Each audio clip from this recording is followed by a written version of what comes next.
Hey guys, it's Gabriel here from Serial Killers. We are here in Vienna at the Vienna Comic Con, and we got a Walking Dead star here with us, Michael Cudlitz.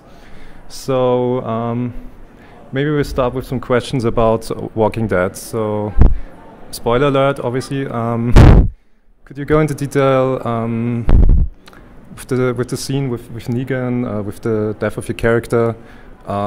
When did the studio told you that, or how did you get to know that your character is going to die? And I found out, both Stephen Young, who plays Glenn, found out what was going to happen in the story about a year and a half ago.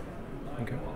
So we knew pretty early on. We didn't know if it was going to be at the end of season 6 or the beginning of season 7, because they were still deciding if they felt that the impact would be to have it happen at the end of the year, or if the impact would be better saved until the season opener. And then they had to balance whether they could actually keep that secret or not.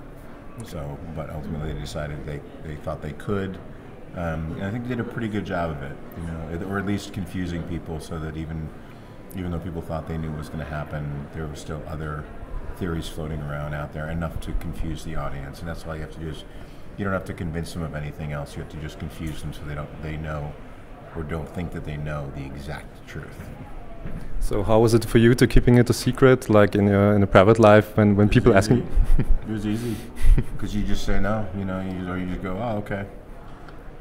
Just don't talk about it, and none of us were talking about it, so it made it easy. The first part of it was actually easier, because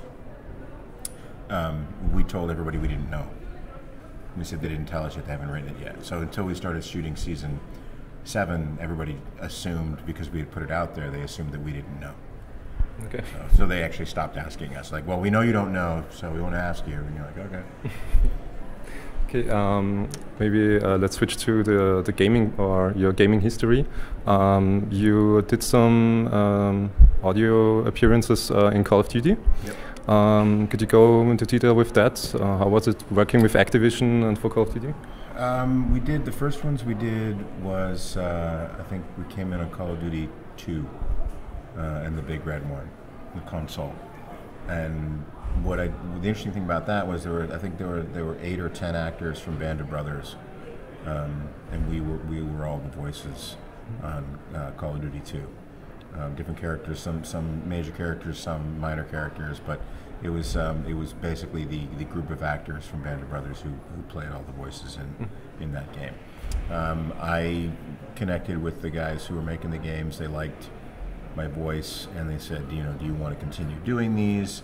So I think I wound up doing 4 or 5 more of the Call of Duties. It was a 3, 4, 5, and I think at 5 it became Black Ops. Yeah. And then the different versions of that. So I think I'm in a total of 5, maybe 6 of the games, or the new the versions of the game. So did you enjoy doing audio for games, or? It's there are parts of it that I really did enjoy. The character stuff, that's always fun to do. There are parts of it that are very singular, and you're just in a booth, especially with the type of game like with Call of Duty, with the call-outs. You're just screaming, at a blank screen for 2.5 hours, under the bridge, call reload over there, behind the thing, behind the barrel, behind the Jeep, behind the truck, and it's literally, you go through a whole list, and then you're like, above the Jeep, above the truck, above the thing, next to the Jeep, next to the truck, so it becomes very monotonous, and there's parts of it that are not, exciting at all or creative. But then there's stuff that really is. So with the gaming, it's hit and miss, But my kids didn't know that I was the voice on the game, and then when they found out, my son was like, oh my God, that's why I got so stressed out. It's like you're screaming at me the whole time. Awesome. So yeah, it's cool.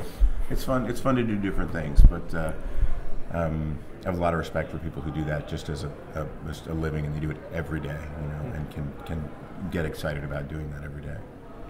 Okay. So maybe about future projects, are you going to do another series or more into movies, or what are your plans? We'll see. I love television. I've had most of my career on television. and I've enjoyed it. But we'll see. I tend to go now where the writing is. It's all about the characters. It's all about the story. So I'm not in any rush to get into the wrong project. So we're gonna wait and figure it out, and be really excited and proud of what's next. Okay. In points of writing, can you go into detail how it was working with the director of Walking Dead and the whole crew?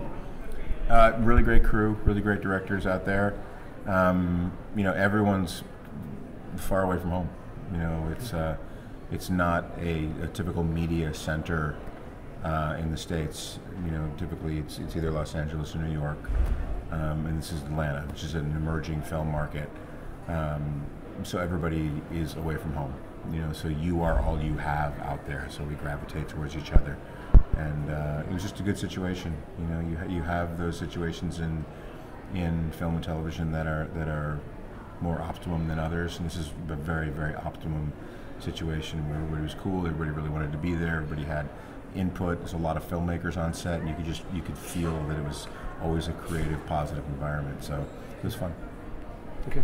Maybe as last question, besides Walking Dead, what was your favorite role to play?